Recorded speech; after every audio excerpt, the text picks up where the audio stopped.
Vaishali HD academy में। और दोस्तों आज हम बात करने वाले हैं एमपीपीएससी प्री 2022 की यूनिट 10 के बारे में। और यहाँ पर दोस्तों आपको मैं 300 क्वेश्चन कवर कराने वाली हूँ, जो कि बहुत ही सिलेक्टेड क्वेश्चन है, बहुत ही इंपॉर्टेंट क्वेश्चन है। और चलिए स्टार्ट करते हैं। धर्म, मूल वंश, जाति या लिंग के आधार पर किसी व्यक्ति को निर्वाचन नामावली में सम्मिलित किए जाने के लिए अपात्र घोषित नहीं किया जाएगा। ये घोषणा की गई है दोस्तों अनुच्छेद 325 में। ये प्रावधान किया गया है। किसी राज्य के विधानमंडल के लिए निर्वाचनों के संबंध में उपबंध कराने की उस विधानमंडल की शक्ति, ये बात की गई 328 में। राष्ट्रपति, उपराष्ट्रपति पदों के लिए निर्वाचन कौन कराता है? तो दोस्तों भाग 15 के अंतर्गत आता है, जो भारतीय निर्वाचन आयोग वह संपन्न कराता है। मुख्य निर्वाचन आयुक्त के पद पर कौन कभी नहीं रहे? तो आर परशुराम जी नहीं रहे। अचल कुमार ज्योति, बीएस संपत और नवीन चावला जो है वो पद पर रहे हैं। मध्य प्रदेश राज्य निर्वाचन आयोग का गठन कब किया गया? तो 1 फरवरी 1994 में मध्य प्रदेश राज्य निर्वाचन आयोग का गठन किया गया। चुनाव आयोग के द्वारा कौन सा कार्य संपन्न कराए जाते हैं? निर्वाचन क्षेत्रों का परिसीमन करना, बिल्कुल सही। आर्टिकल 82 के अंतर्गत चुनावों की अधिसूचना जारी करना और निर्वाचन नामावली तैयार करना, राजनीतिक दलों को मान्यता प्रदान करना। तो अब देख लेते हैं इसका जो राइट आंसर है वो दोस्तों कौन सा है? तो केवल 1, 3 और 4, क्योंकि जो अधिसूचना जारी करता है दोस्तों वो कौन जारी करता है? तो राष्ट्रपति जी क्या करते हैं? चुनावों की अधिसूचना जारी करते हैं। इसका राइट आंसर क्या होगा? तो 1, 3 और 4, अधिसूचना जारी नहीं करता। विधानसभा की सीट रिक्त होने पर उपचुनाव कराना, ये किसके अधिकार क्षेत्र में आता है? तो दोस्तों यदि सिर्फ चुनाव कराना है वो राज्य निर्वाचन आयोग, लेकिन उपचुनाव कराना आ जाता है तो भारतीय निर्वाचन आयोग के अंतर्गत आता है। निर्वाचन आयोग ने किस क्षेत्रीय दल को राजनीतिक दल का दर्जा दिया है? तो नेशनल पीपल्स पार्टी को दर्जा दिया है। निर्वाचन आयुक्त नहीं रहे हैं, तो राज्य निर्वाचन आयुक्त जो है वो नहीं रहे हैं। देखिए गोपाल शरण शुक्ल रहे हैं, आदित्य विजय सिंह रहे हैं, एंटनी दिशा नहीं रहे हैं, जो अजीत राय ज्यादा है वो भी रहे हैं। नेक्स्ट, राज्य निर्वाचन आयुक्त की सेवा शर्तें कौन निर्धारित करता है? तो दोस्तों राष्ट्रपति करता है केंद्रीय निर्वाचन आयुक्त की और राज्यपाल करता है राज्य निर्वाचन आयुक्त की सेवा एवं शर्तों का निर्धारण। भारत में पहली बार लोकसभा की स्थापना किस अधिनियम के अंतर्गत की गई थी? तो दोस्तों जो गवर्नमेंट ऑफ इंडियन एक्ट 1919 है, इसके अंतर्गत क्या किया गया? तो लोकसभा आयोग की स्थापना की गई है। कौन कौन सी महिला जो है वो संघ लोक सेवा आयोग की अध्यक्ष नहीं रही है? तो आपको याद रखना है, अध्यक्ष नहीं रही है तो रोज बैथ्यू रही है, रजनी राय जो राजनंद है वो रही है, और अलका सिरोही रही है। मार्गरेट अल्वा जो है संघ लोक सेवा आयोग की अध्यक्ष नहीं रही है। संविधान के किस अनुच्छेद के अंतर्गत संघ लोक सेवा आयोग की अध्यक्षता जो है वो नहीं, संघ लोक सेवा आयोग की, एक मिनट,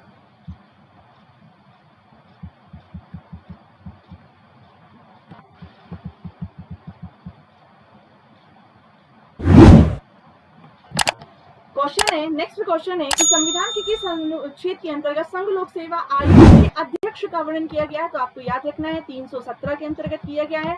नेक्स्ट, यदि हम बात करें कार्यों की बात करें तो 320 के अंतर्गत किसी राज्य लोक सेवा आयोग के कार्यों को निम्न में से किसके अनुमोदन से संघ लोक सेवा आयोग को सौंपा जाता है? यदि कोई एमपीपीएससी यदि कोई काम नहीं कर पाता उसे यूपीएससी के अंतर्गत सौंप दिया जाएगा। ये भारत का जब राष्ट्रपति कहेगा तब। नेक्स्ट, किस भारतीय अधिनियम के अंतर्गत केंद्रीय लोक सेवा आयोग का नाम बदलकर संघ लोक सेवा आयोग कर दिया गया? तो भारत सरकार अधिनियम 1935 के अंतर्गत केंद्रीय लोक सेवा आयोग का नाम बदलकर संघ लोक सेवा आयोग कर दिया गया। मध्य प्रदेश लोक सेवा आयोग के अध्यक्ष पद पर कभी नहीं रहे हैं? तो अशोक कुमार पांडे जी अध्यक्ष थे, JN कौल जी अध्यक्ष थे, KC तिवारी अध्यक्ष थे, JP गुप्ता कभी एमपीपीएससी के अध्यक्ष नहीं रहे हैं। राज्य लोक सेवा आयोग का प्रमुख कार्य क्या है? तो दोस्तों भर्ती परीक्षाएं कराना सही है, सरकार को परामर्श देना ये भी सही है, और नियुक्ति पदोन्नति के मामले में सलाहकारी ये भी सही है। लेकिन जो सिविल सेवाओं का स्थानांतरण है ये दोस्तों इसके परामर्श के अंतर्गत नहीं आता। राज्य लोक सेवा आयोग के अध्यक्ष को किसके द्वारा जो है वो अपने पद से हटाया जाता है? तो जो लोक सेवा आयोग का अध्यक्ष है इसे राष्ट्रपति क्या करता है? तो हटाता है। लोक सेवा आयोग के अध्यक्ष को राष्ट्रपति हटाता है, याद रखेंगे। निम्नलिखित कथनों पर सही कथन का चुनाव करना है कि वर्ष 1858 में पहली बार महालेखा कार्यालय का गठन किया गया, या दोस्तों वर्ष 1867 में इसका नाम बदलकर नियंत्रक महालेखा परीक्षक कर दिया गया, या वर्ष 1884 में इसे भारत का नियंत्रक एवं महालेखा परीक्षक के रूप में नामित किया गया। तो आप याद रखेंगे कि सबसे पहले वर्ष 1858 में पहली बार महालेखा कार्यालय का गठन किया गया था, जो कि अभी हमारे, यदि हम बात करें 1985 में मध्य प्रदेश का ग्वालियर में है, और भारत की बात करें तो वर्ष 1884 में इसका नाम नियंत्रक एवं महालेखा परीक्षक कर दिया गया था। नेक्स्ट क्वेश्चन है कि स्वतंत्र भारत के प्रथम नियंत्रक महालेखा परीक्षक कौन थे? तो बी नरहरि राव थे। कौन थे? बी नरहरि राव कौन थे? तो स्वतंत्र भारत के पहले नियंत्रक एवं महालेखा परीक्षक। संविधान के किस अनुच्छेद में वर्णित है कि संघ के खातों संबंधी जो कैग है इसकी रिपोर्ट राष्ट्रपति को सौंपी जाएगी? तो जो अपनी कैग रिपोर्ट देता है दोस्तों, ये भारत के राष्ट्रपति को अनुच्छेद 151 के अंतर्गत प्रदान करता है। नेक्स्ट, कैग के वेतन एवं भत्ते एवं अन्य शर्तों का निर्धारण कौन करता है? दोस्तों संसद करती है। रिपोर्ट देता है राष्ट्रपति को, लेकिन सेवा शर्तें बनाता है कौन? संसद। निम्नलिखित में से कैग का कार्य नहीं है। तो दोस्तों यह केंद्र राज्यों की सरकारों के लेन देन का परीक्षण करता है, ये सही है। राज्य सरकार के द्वारा जितनी भी वित्त पोषित संस्थाएं उनका भी लेखा परीक्षण करता है, और राज्यों का क्या करता है? राज्यों का ये संकलन करता है, लेखाओं का संकलन करता है, लेकिन रक्षाओं का संकलन नहीं करता। नेक्स्ट आता है हमारा कि भारत का नियंत्रक एवं महालेखा परीक्षक अपना त्यागपत्र किसे देता है? दोस्तों राष्ट्रपति। नियुक्ति भी राष्ट्रपति करता है, और इनका जो त्यागपत्र है वो भी किसे देते हैं? तो राष्ट्रपति, है ना। अनुच्छेद 148 से लेकर 151 तक किसका वर्णन है? कैग का वर्णन है। नीति आयोग के गवर्निंग काउंसिलिंग का हिस्सा कौन है? तो सभी राज्यों के मुख्यमंत्री भी होते हैं, दिल्ली पांडुचेरी के मुख्यमंत्री भी होते हैं, और अंडमान निकोबार द्वीप समूह के उपराज्यपाल भी नीति आयोग के सदस्य होते हैं। वित्त आयोग एवं योजना आयोग का परस्पर विलय कब कर दिया गया और किसने दिया था दोस्तों? तो जो एमवी माथुर साहब थे, आपको याद रखना है, आईएमपी क्वेश्चन है कि वित्त आयोग और योजना आयोग दोनों का विलय कब कर दिया गया है? तो एमवी माथुर जी ने किया है। नीति आयोग के पदेन अध्यक्ष होता है कौन दोस्तों? तो भारत का प्रधानमंत्री। आपको याद रखना है कि 2015 से योजना आयोग को नीति आयोग के नाम से जाना जाता है। नेक्स्ट, निम्नलिखित में से किस निकाय या निकायों का संविधान में उल्लेख नहीं है? राष्ट्रीय विकास परिषद, नीति आयोग या क्षेत्रीय परिषद? तो दोस्तों तीनों का ही जो है वो किसी भी प्रकार से भारतीय संविधान में इनका वर्णन नहीं है, ये गैर संवैधानिक संस्थाएं हैं। नीति आयोग में कौन कौन से सदस्य होते हैं? एक पूर्णकालिक अध्यक्ष होता है जो कि भारत का प्रधानमंत्री होता है, 2 अंशकालीन अध्यक्ष होते हैं, और 5 पूर्णकालिक क्या होते हैं दोस्तों? सदस्य होते हैं। उपयुक्त सभी क्या इसका राइट आंसर। मध्य प्रदेश राज्य मानव अधिकार आयोग के पहले अध्यक्ष कौन थे? आईएमपी क्वेश्चन है, मध्य प्रदेश मानव अधिकार आयोग दोस्तों कब कौन थे? तो हबीब उल्लाह। याद रखेंगे, हबीब उल्लाह कौन थे? तो मध्य प्रदेश मानव अधिकार आयोग के अध्यक्ष थे। आयोग के राज्य मानव अधिकार आयोग के अध्यक्ष एवं सदस्यों को पद मुक्त कौन करता है? तो राष्ट्रपति करता है। राष्ट्रीय मानव अधिकार आयोग के किसी न्यायालय के समक्ष लंबित मानव अधिकार के उल्लंघन के अभिकथन वाली कार्यवाही में हस्तक्षेप नहीं कर सकेगा। ये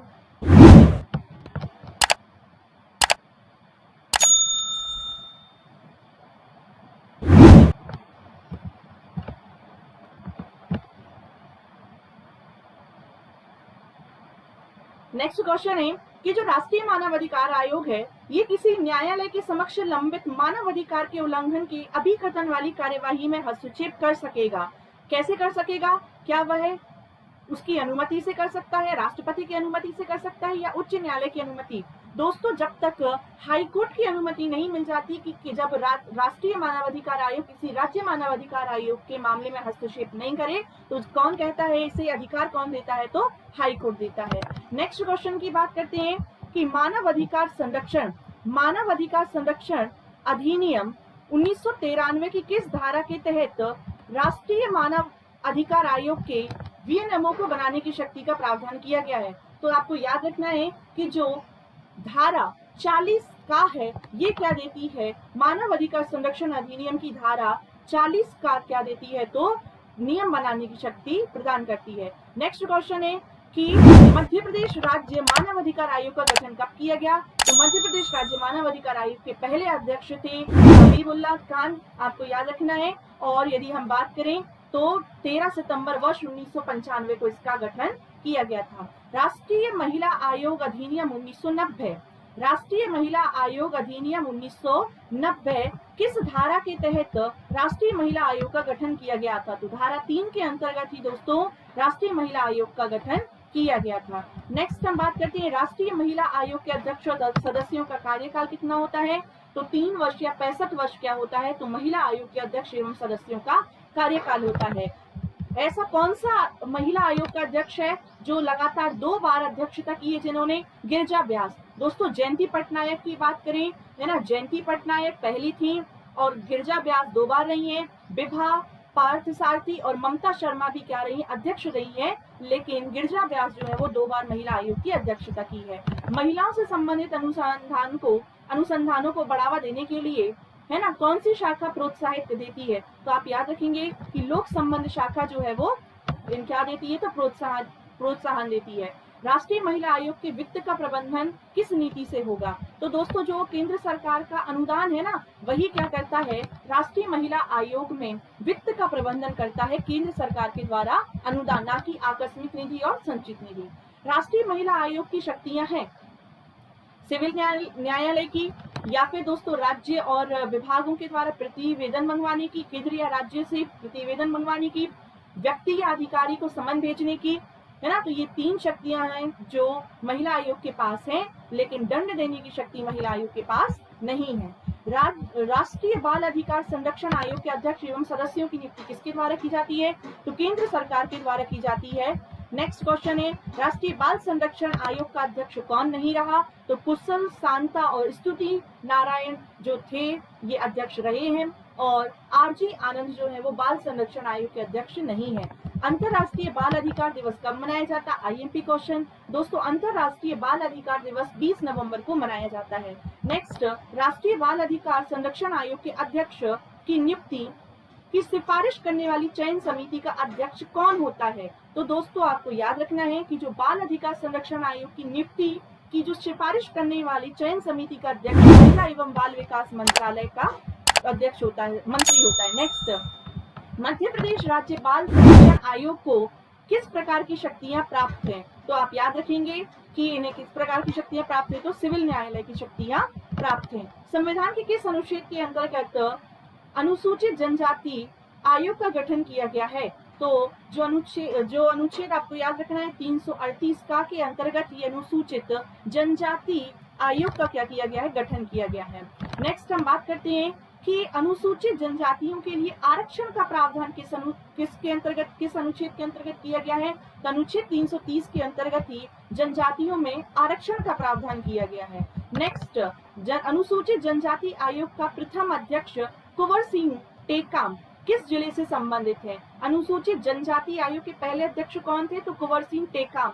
ये किस जिले से संबंधित है? तो आप याद रखेंगे ये सीधी से संबंधित है। अनुसूचित जाति आयोग की संरचना, तो देखिए इसमें एक अध्यक्ष होता, एक उपाध्यक्ष होता और 3 सदस्य। यही अनुसूचित जनजाति और यही पिछड़ा वर्ग की क्या है? तो संरचना, आप याद रखें।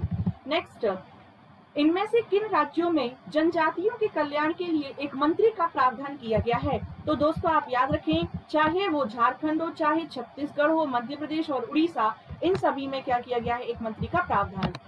नेक्स्ट, अनुसूचित जनजाति आयोग का क्षेत्रीय कार्यालय निम्नलिखित में से किस स्थान पर नहीं है? तो दोस्तों देहरादून में नहीं है, बाकी भोपाल, जयपुर और रांची, इन तीनों जगह ही अनुसूचित जनजातीय क्षेत्रीय कार्यालय स्थित है। अनुसूचित जनजाति आयोग में कौन सी शक्तियां जो है वो प्रदान नहीं की गई हैं? तो दीवानी न्यायालय की शक्ति, रिकॉर्ड मंगाने की शक्ति, या फिर दोस्तों जांच करने की शक्ति, या आपराधिक न्यायालय की शक्ति। तो बिल्कुल सिविल न्यायालय की संज्ञा दी जाती है, रिकॉर्ड भी मंगवा सकता है, जांच भी सकता है, लेकिन किसी भी प्रकार का सजा जो है वो नहीं दे सकता।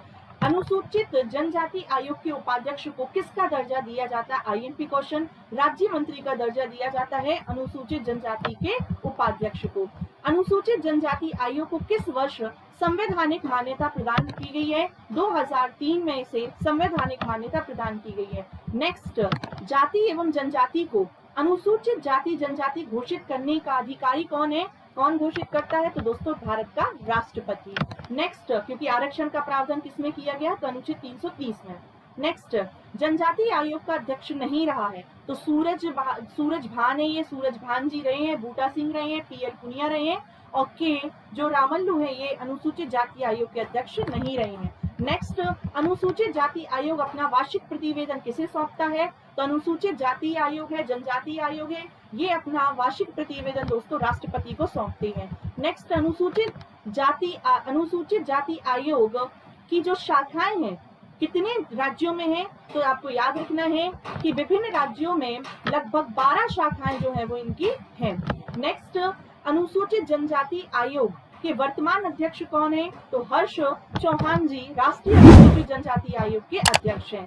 अनुसूचित जाति आयोग के कर्तव्यों का उल्लेख संविधान के किस अनुच्छेद में किया गया है? आईएमपी क्वेश्चन 338(5) में जनजाति अनुसूचित जाति आयोग के कर्तव्यों का वर्णन है। पिछड़ा वर्ग आयोग को संवैधानिक दर्जा दिलाने के लिए कौन सा नया अनुच्छेद जोड़ा गया था? याद रखेंगे 338B जोड़ा गया, और 338A का संबंध किससे है? जनजाति से है, और 338B का संबंध किससे है? तो पिछड़ा वर्ग आयोग से है।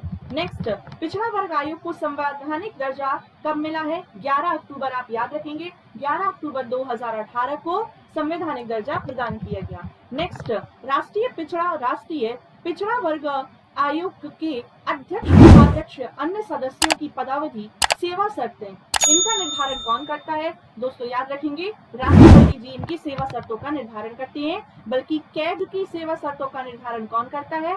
तो संसद करती है। नेक्स्ट, पीवी मंडल की अध्यक्षता में द्वितीय पिछड़ा वर्ग आयोग के समय प्रधानमंत्री कौन थे? तो दोस्तों जो पीवी मंडल की अध्यक्षता में द्वितीय पिछड़ा वर्ग आयोग के समय प्रधानमंत्री कौन थे? याद रखें मोरारजी देसाई थे। कौन जो है राष्ट्रीय पिछड़ा वर्ग आयोग का अध्यक्ष नहीं रहा? याद रखें कि MN राव, V विश्वेश्वरैया और राम सूरत सिंह रहे हैं, बल्कि चंद्र चोपड़ा जो है वो राष्ट्रीय पिछड़ा वर्ग आयोग के अध्यक्ष नहीं रहे। नेक्स्ट, भारत सरकार के द्वारा राष्ट्रीय पिछड़ा वर्ग आयोग अधिनियम किस वर्ष पारित किया गया था? 1993 में पारित किया गया था। मध्य प्रदेश राज्य पिछड़ा वर्ग आयोग के अध्यक्ष और सदस्यों को पदच्युत करने का अधिकार किसे प्रदान है? तो दोस्तों राज्य सरकार को। राज्य सरकार जो है वो इन्हें अपने पद से हटा सकती है। मुख्य सूचना आयुक्त अन्य आयुक्त के चयन की सिफारिश करने वाली समिति में कौन कौन सदस्य होता है? मुख्य चुनाव आयुक्त में तो देख लेते हैं प्रधानमंत्री होता है, लोकसभा का अध्यक्ष, लोकसभा में विपक्ष का नेता, मंत्रिमंडल का कोई एक मंत्री, तो दोस्तों मंत्रिमंडल का एक कोई मंत्री होता है, साथ ही साथ लोकसभा के विपक्ष का नेता भी शामिल होते हैं। नेक्स्ट, केंद्रीय सूचना आयोग में मुख्य सूचना आयुक्त समेत कुल कितने सदस्य होते हैं? तो याद रखेंगे कि मुख्य सूचना आयुक्त समेत कुल 11 सदस्य होते हैं। नेक्स्ट, केंद्रीय सूचना आयोग को जांच करते समय किस न्यायालय की शक्ति प्रदान की जाती है? सिविल न्यायालय की शक्तियां जो है वो प्रदान की जाती है। सूचना अधिकार अधिनियम कब आया? 2005 में, और इसके अंतर्गत लोक सूचना अधिकारी को लगभग 30 दिनों के अंदर सूचना क्या करनी पड़ती है? तो प्रदान करनी पड़ती है। यदि कोई आवेदक है उसे 30 दिनों के अंदर इन्हें जो है वो सूचना प्रदान करनी पड़ेगी, नहीं करेंगे तो फिर जुर्माना लग जाता है 250 से लेकर लगभग 25,000। केंद्रीय सूचना आयोग किस मंत्रालय से संबंधित है? केंद्रीय सूचना आयोग देखिए ये कार्मिक मंत्रालय से संबंधित है। मोस्ट IMP क्वेश्चन, केंद्रीय सूचना आयोग कार्मिक मंत्रालय से संबंधित है। मध्य प्रदेश राज्य सूचना आयोग का गठन कब किया गया? 22 अगस्त 2005 को गठन किया गया। निम्न में से कौन मुख्य सूचना आयुक्त नहीं रहे हैं? तो PP तिवारी, इकबाल अहमद, KD खान रहे हैं। सुरेंद्र सिंह जो है वो मध्य प्रदेश सूचना आयोग के अध्यक्ष नहीं रहे हैं। मध्य प्रदेश राज्य मुख्य सूचना आयुक्त की नियुक्ति कौन करता है? दोस्तों राज्यपाल। मुख्य सूचना आयुक्त की नियुक्ति कौन करता है? तो राज्यपाल। केंद्रीय सतर्कता आयोग का गठन किस समिति की सिफारिश पर किया गया? संथानम समिति। दोस्तों संथानम समिति की सिफारिश पर ही केंद्रीय सतर्कता आयोग का गठन जो है वो किया गया था वर्ष 1964 में। नेक्स्ट, केंद्रीय सतर्कता आयोग अधिनियम के द्वारा केंद्रीय सतर्कता आयोग को संवैधानिक दर्जा किस वर्ष प्रदान किया गया? तो 2003 में क्या किया गया था? केंद्रीय सतर्कता आयोग को संवैधानिक दर्जा प्रदान किया गया था। और पिछड़ा वर्ग आयोग को कब? 12 अक्टूबर 2018। केंद्रीय सतर्कता आयोग के मुख्य आयुक्तों का कार्यकाल 4 वर्ष या 65 वर्ष तक रहता है। केंद्रीय सतर्कता आयोग के बारे में कौन सा कथन सत्य है? क्या यह एक अर्धन्यायिक निकाय है, स्वायत्त निकाय है, भ्रष्टाचार निरोधी संस्थान है, इसे दीवानी न्यायालय की शक्तियां प्रदान है? दोस्तों सभी क्या है इसका राइट आंसर है। नेक्स्ट, केंद्रीय सतर्कता आयोग अपना वार्षिक प्रतिवेदन किसे सौंपता है? राष्ट्रपति को सौंपते हैं दोस्तों केंद्रीय सतर्कता आयोग। अनुसूचित जाति, अनुसूचित जनजाति आयोग, पिछड़ा वर्ग आयोग, सतर्कता आयोग, ये सभी किसे सौंपते हैं? तो राष्ट्रपति को ही सौंपते हैं। केंद्रीय सतर्कता आयोग अधिनियम 2005 के लागू होने 2005 के लागू होने के बाद प्रथम मुख्य सतर्कता आयोग कौन थे? पी शंकर थे, याद रखेंगे। मध्य प्रदेश राज्य सतर्कता आयोग का गठन कब किया गया? तो याद रखेंगे 1 मार्च 1964। 1 मार्च 1964। 22 अगस्त 2005 को सूचना आयोग का और 1 मार्च 1964 को मध्य प्रदेश सतर्कता आयोग का गठन किया गया। इनमें से कहा एनजीटी है ना, तो राष्ट्रीय हरित अधिकरण का क्षेत्रीय कार्यालय स्थित नहीं है, तो भोपाल, कलकत्ता और चेन्नई में स्थित है। अहमदाबाद में राष्ट्रीय हरित अधिकरण का क्षेत्रीय कार्यालय स्थित नहीं है। राष्ट्रीय हरित अधिकरण के अध्यक्ष की नियुक्ति कौन करता है? तो दोस्तों केंद्र सरकार के द्वारा की जाती है, लेकिन किसकी सलाह पर? तो मुख्य न्यायाधीश के परामर्श पर, केंद्र सरकार के द्वारा। नेक्स्ट, राष्ट्रीय हरित अधिकरण के पास आने वाले पर्यावरण संबंधी मुद्दों का समाधान कितनी अवधि में हो जाना चाहिए? दोस्तों 6 माह की अवधि में एनजीटी के द्वारा आपको याद रखना है कि पर्यावरण संबंधी मुद्दों का समाधान हो जाना चाहिए। इसके पहले अध्यक्ष कौन थे एनजीटी के? याद रखें, लोकेश्वर सिंह पंटा जो थे वो क्या थे इसके पहले अध्यक्ष। एनजीटी किन मामलों के तहत सुनवाई नहीं कर सकता? तो जल प्रदूषण अधिनियम के अंतर्गत करता है, जैव विविधता अधिनियम 2002 के अंतर्गत करता है, पर्यावरण संरक्षण अधिनियम जिसे छाता विधान के नाम से जाना जाता है इसके अंतर्गत भी करता है। लेकिन आप याद रखेंगे वन संरक्षण अधिनियम 1972 के अंतर्गत सुनवाई एनजीटी नहीं करता। लगभग कितने सदस्यों का प्रावधान किया गया है? तो अधिकतम दोस्तों कितने सदस्य होती हैं? 20। एनजीटी को पर्यावरण संबंधी कानूनों का उल्लंघन करने वालों पर अधिकतम कितनी सजा देने का अधिकार होगा? कि यदि एनजीटी ने कोई कानून बनाया, उसका उल्लंघन किया है, तो आपको 3 वर्ष का कारावास और 10 करोड़ रुपए का अर्थदंड जो है वो देना पड़ेगा। एनजीटी का मुख्यालय कहाँ पर स्थित है? नई दिल्ली में स्थित है। एनजीटी के बाद दोस्तों राज्य खाद्य आयोग की स्थापना कब की गई? तो आपको याद रखना है 2017 में 21 जुलाई 2017 को राज्य खाद्य आयोग की स्थापना की गई है। मध्य प्रदेश राज्य खाद्य आयोग के अध्यक्ष एवं सदस्यों की नियुक्ति कौन करता है? राज्य सरकार के द्वारा राज्य खाद्य आयोग एवं सदस्यों की नियुक्ति राज्य सरकार के द्वारा की जाती है। राज्य खाद्य आयोग के वर्तमान अध्यक्ष कौन है? तो राजकिशोर स्वाइन जो हैं ये क्या है? खाद्य आयोग के अध्यक्ष।